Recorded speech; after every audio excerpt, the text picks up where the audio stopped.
Welcome to Beyond the Walls, a podcast where faith doesn't stop on Sunday morning. Together we'll explore what it looks like to take your faith to where you live, where you work, and where you do everyday life. I'm Jared Kendall, joined by Cameron Jinks and Jordan Sheehy. Come with us as we discuss what it looks like to have real faith beyond the walls.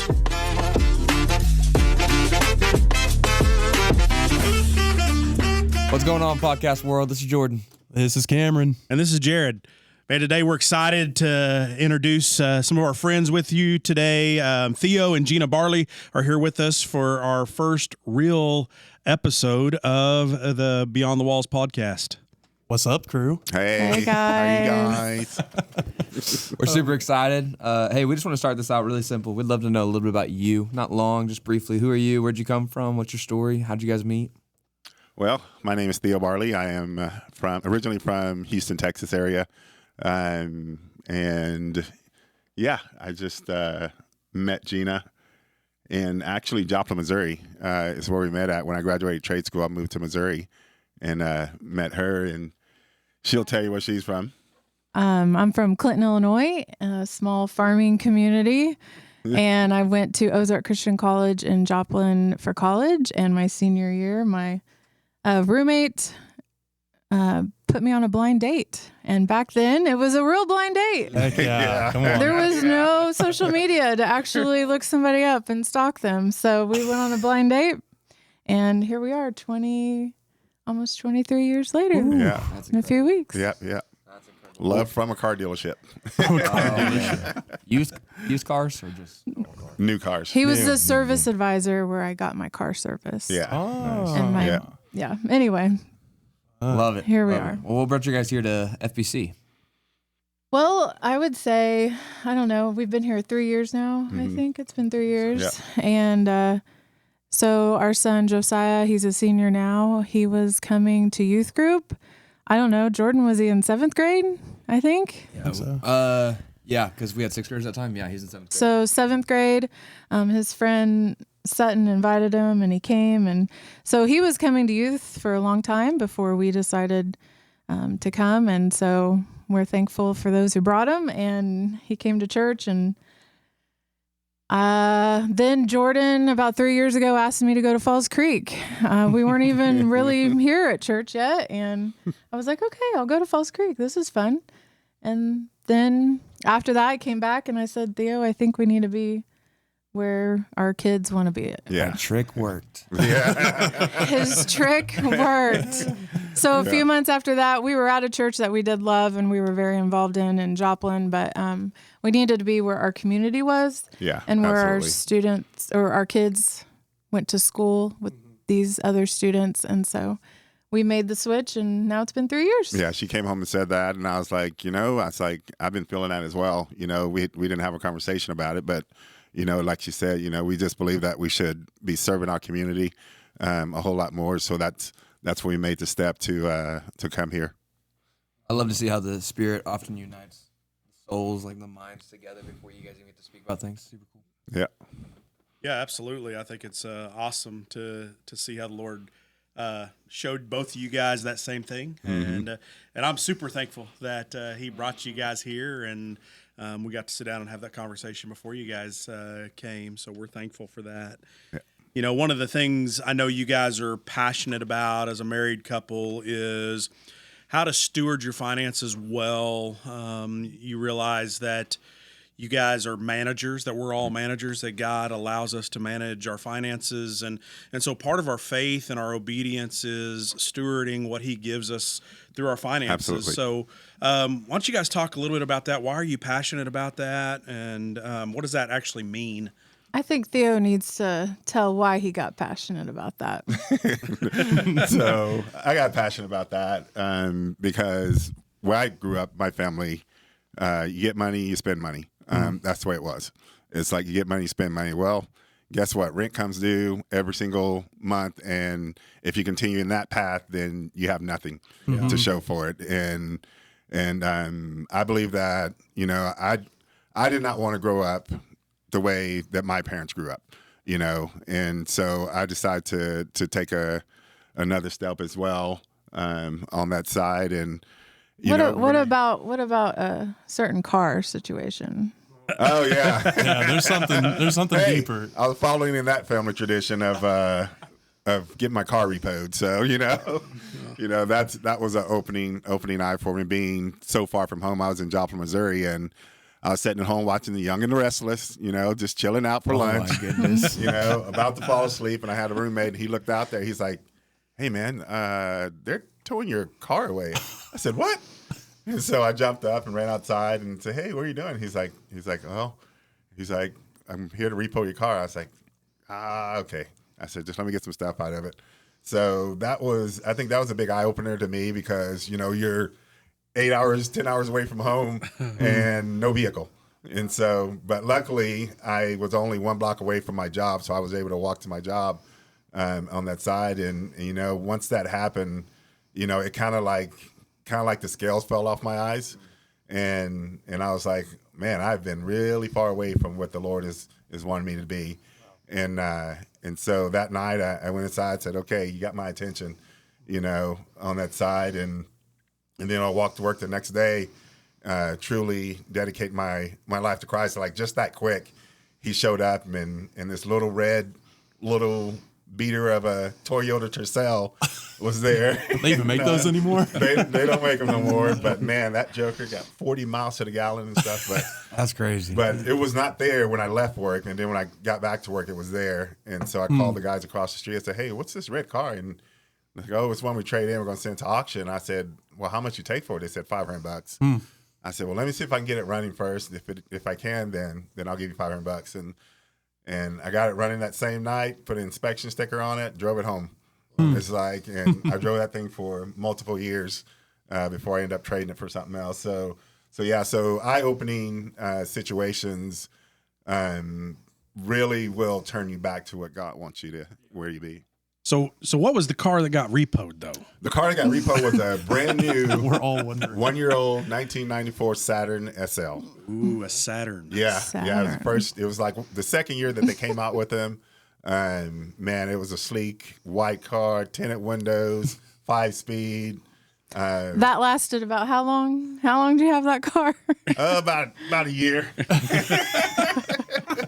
Hey, it got me to Joplin, Missouri. There you go. There you go. Yeah. No, that was much later. That's why him and Much Gina later. got together was he needed a car and she had one. He actually drove a Ford Mustang convertible thank when you. I met him. He was wooing her. That helped on the blind date situation. Did you borrow that from somebody? Oh, or? nope. I own that baby. So when we were young and no kids, that was our first car, and Yeah. we thought we were cool. That was one of those. We'll be cool again someday. Yeah, Yes. that was one of those cars where the insurance payment was higher than the car payment was. Yeah. So the Lord obviously began speaking to you about finances and all Yes. that. I mean, through a very practical way. Yes. How has that? I mean, first, how long have y'all been married, and how has that, transformed your marriage and how you all think as a couple about your finances? Well, we'll be married 23 years, February 1st. I got married when you were 8. Yes. Right? Yes, thank you. Yes. And we, when I first met him, I mean, we didn't date very long. We were married.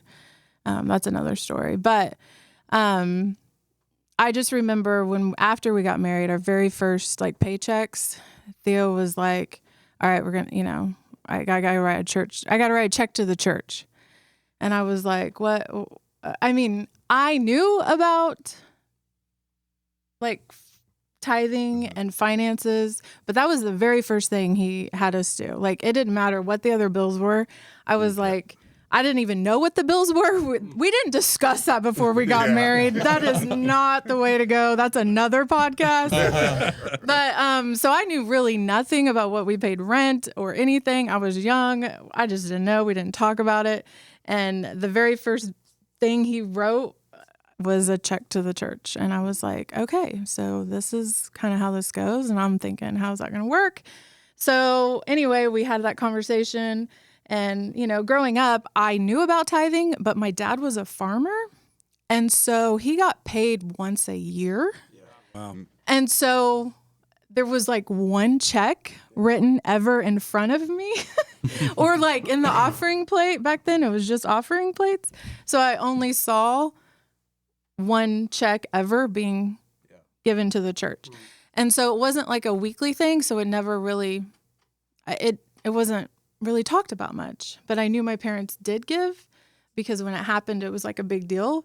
But anyway, so from our very first bill situation, that was something that my husband just said, this is what we do. And that's how that started. Yeah.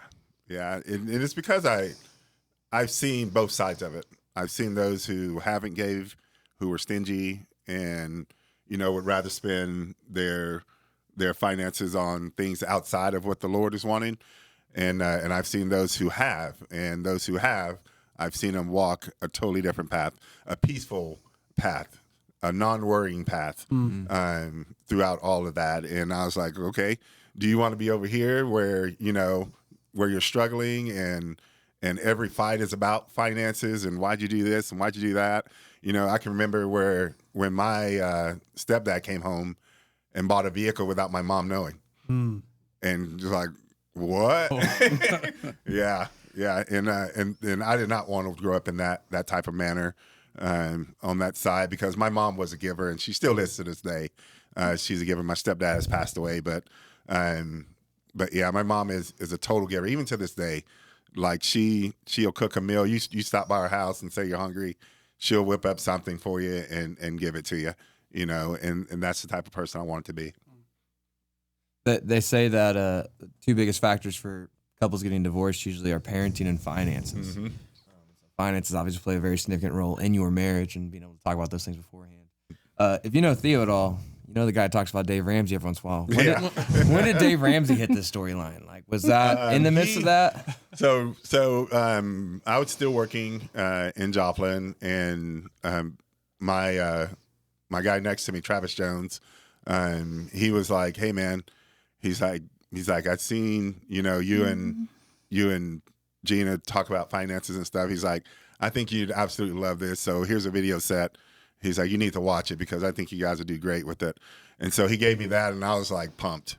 I come home, I was like, I gave it to Gina, and this was years into our marriage. Oh yeah, so. yeah. This was probably 5 years into it. Okay. And so I was pumped. I came home, we sat down, we watched it. I don't know. Were you like on board immediately, or were you kind of cautious? I couldn't remember. I'm always cautious. Yeah. About a lot of things. Yeah, Theo's always head in. Yeah. But even when we started doing the finances, this is one scene that I can definitely remember to the T, and that is we needed some batteries. I went to Walgreens and bought batteries, and they were buy one, get one free, or buy two, get one free, So I was like, okay, well, I'll buy two of them. And this is while we're on the Dave Ramsey plan, so our budget is like tight. Right. And so I come back home, and the batteries end up being close to, $18, I think. And so she, the next day, she's like, "Did you go buy batteries or something at Walgreens for $18? I was like, "Yeah." She's like, "Well, next time you want to do that, you may want to tell me." And I was like, "It's just batteries." I said, "We need a battery." She's like, "You think you can do this better?" Swoo! Threw the checkbook at me. I think he's making this up. I do not remember this at all. Slap it. Bam! Now, I do remember probably being mad about $18 batteries when you could have got them for probably $4. But So I remember that specifically. So it was a challenge there. But hey, we grow in it, we learn in it, and we moved on, forgave each other, and obviously. And I'm in charge of buying batteries to this day. You guys have talked a little bit about giving to the church, and that's only one piece of stewarding our money well. Definitely. It's an obedience issue in my mind. We here at church, we don't talk about giving a whole lot. Because you make me talk about it every week. That's why Jordan gets up there. We're not money hungry at all. But it is an issue of obedience, and I think that's why it's a strong conviction for you guys. Can you talk a little bit more about that? We've heard how it became a strong conviction for you, but why is it still all these years later so important for you, not just to tithe or to give to the church, but to steward your resources well for your legacy even? I just think we've just seen the blessing in it. And it's not that it's always easy, because as we went further on in life, obviously our jobs changed. And so at times we had, got bigger jobs with more money. And so that meant your tithe goes up and you start looking at that amount, and you think, man, that's a really nice car payment possibly, or that's a really, what could we be doing with that? But it's not, you just end up seeing the blessing. I think we see more of what doesn't happen to our lives. Yeah. If that makes sense. I think we see that God allows our vehicles to last longer, that we aren't always having to buy a new washer, or that our kids are healthy. We felt very strongly, felt very strongly convicted that if I continue to do this, I felt like God was going to take care of my kids and not have to miss work a lot. I didn't ever really have to miss work a lot when I worked full time. Like, I just see that God takes care of some of the things that we have no control over and that maybe you don't see.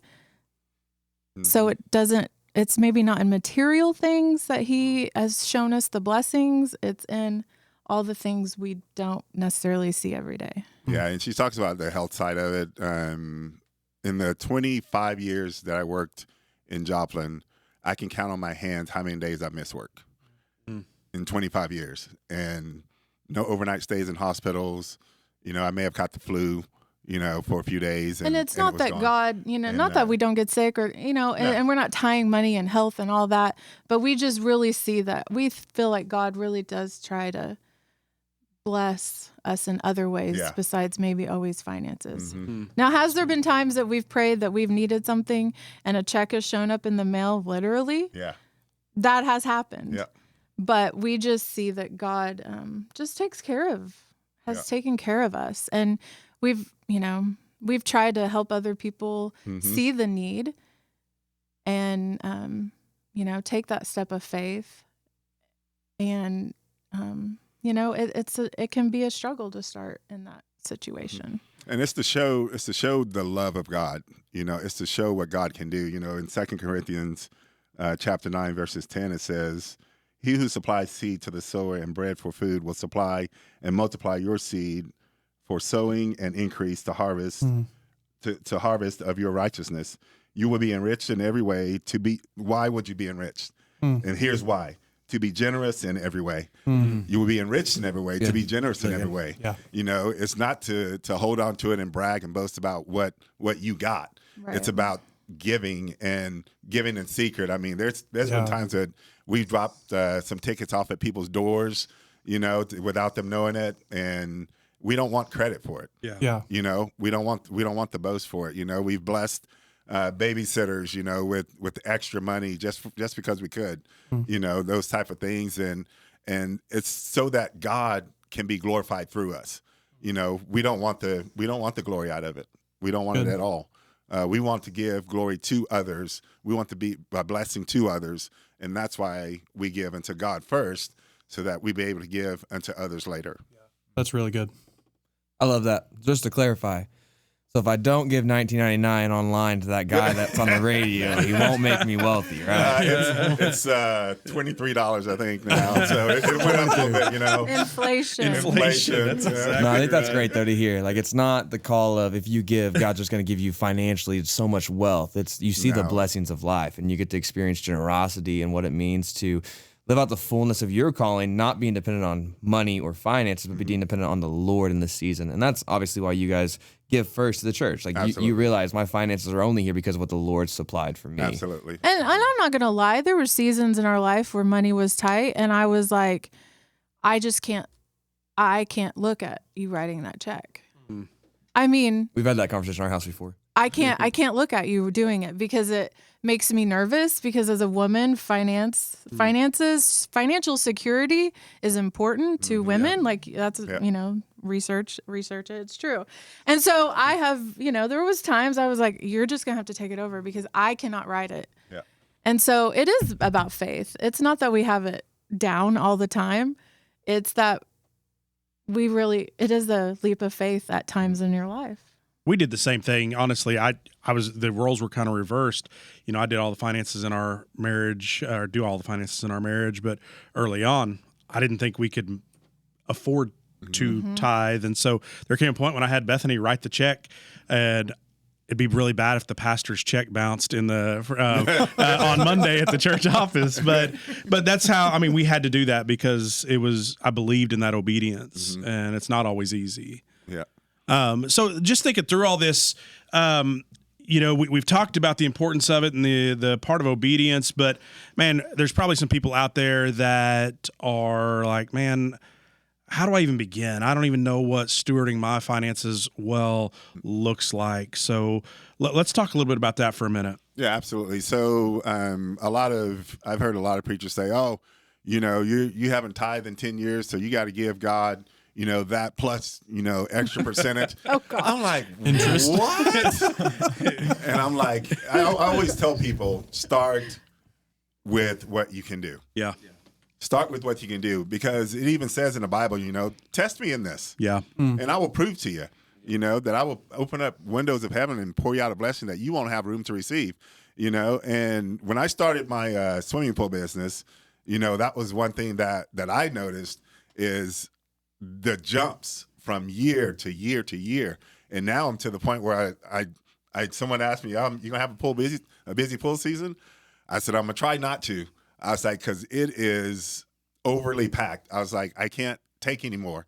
I can't take any more people because I'm getting home too late. And the whole reason why I did this is so that I can spend time with family, And so it proves, and I give out of my business. I give tithes out of my business, and it has never failed and never came back. But to start with what you can do, and test them in it. If you can do 10%, then do 10%. If you can do 5%, do 5%, and see what happens. And I think one thing that Christians also just need to understand, even if this is a new concept, that even unsaved people, especially wealthy unsaved people, believe in tithing. Yes. They believe in giving at least 10%. So if you research that kind of, that even unsaved people understand that there's something about giving. Yeah. Whether it's to the church or whatever they give to, they give. Not just for a tax write-off. They know there's a blessing in it somehow, some way. And so I just think people just got to start and maybe just do a leap of faith. There was one season that we felt like we were called to give a special Easter offering one time. And we were like, we don't have any money to do this, extra. We just don't. So we literally sold a hot tub. Yeah. We sold a hot tub. Yeah. To give extra, and just to see okay, we're just going to do this. Do we miss the hot tub? No. You know what I mean? It's just stuff. Yeah. You have to do something to prove to yourself that God's going to be faithful. That's good. Yeah. How do I, hypothetically, how practically budgeting for my family? Where do I start? So there's multiple. Well, you know what he's going to say. Yeah, you already know. Definitely, there's some resources out there. There's multiple resources out there.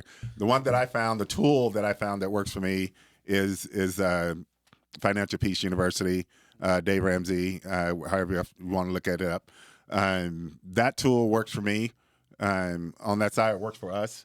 When we first got started, where you sit down, you list out, the items that you owe to people, how much bills are coming out each month, those type of things, how much you spend on groceries, how much debt you have.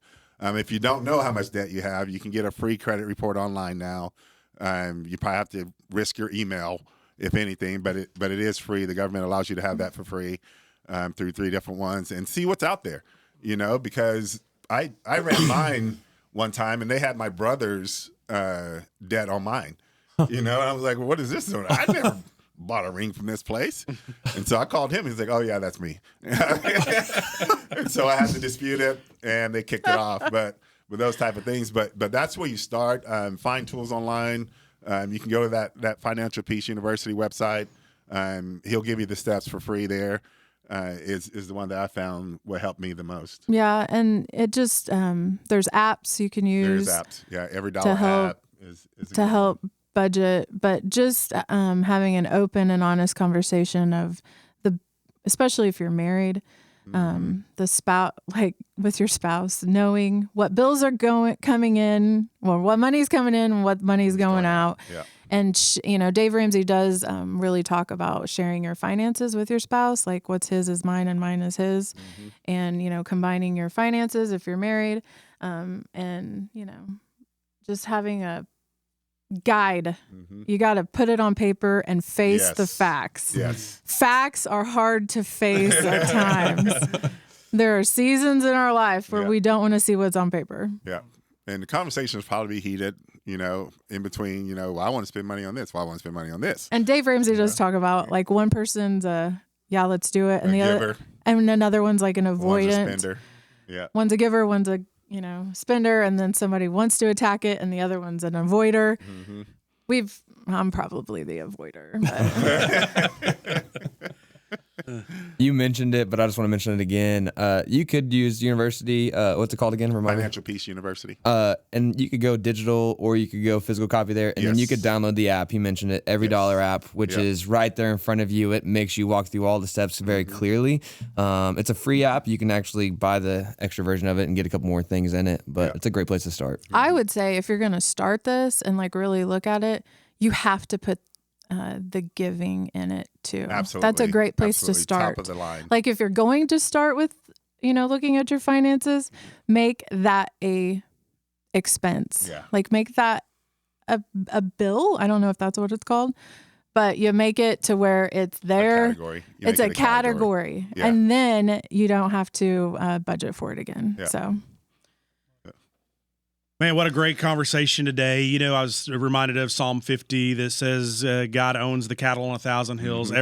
Everything is his, and he just allows us to manage it, whether it's a job, whether it's our checkbook, our savings account, or the lack thereof. And he calls us to be obedient in that. And so part of being a part of a family here at the church is helping each other out with that stuff. It's not fun. It's not easy to talk about a lot of times. It's not something that we want to talk about, but every one of us has money, or a little or a lot, and we need to know how to steward that well. So I would look forward to in the coming months, maybe years, of being able to have a financial class here at church to help us better steward our money individually and as a church.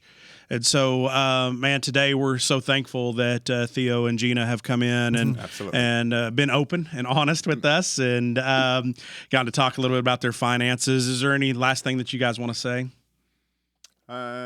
Just real quick, I was reading in the Old Testament to where the givers of the temple that Moses was building, they gave so much that Moses told them to stop.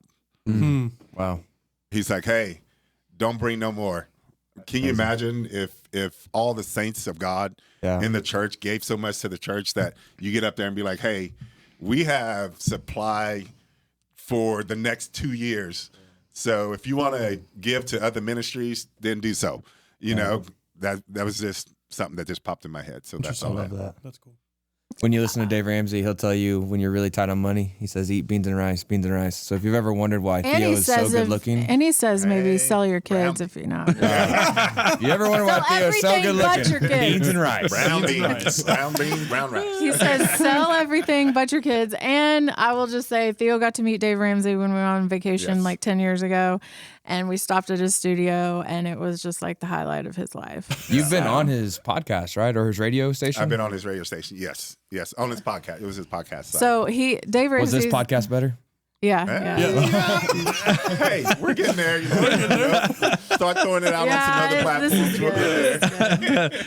Well, obviously, man, full of practicality today, and we always want to challenge everybody to live their faith outside the walls of the church, and so we're trying to make everything very practical for everybody with these podcasts. So we look forward to having more guests on in the future. But man, we just want to say thank you again to you guys. I think this was brought to you by Green to Blue Pools. Is this our ad segment? We better get paid for that. If we were videoing this, Theo's got And that we'll shirt tie on, so we 10% got whatever they get. No, for real. We say this all the time here at our church, and we have one mission in mind, and that's to love God, love people, and make disciples. Get out of here, y'all. See ya.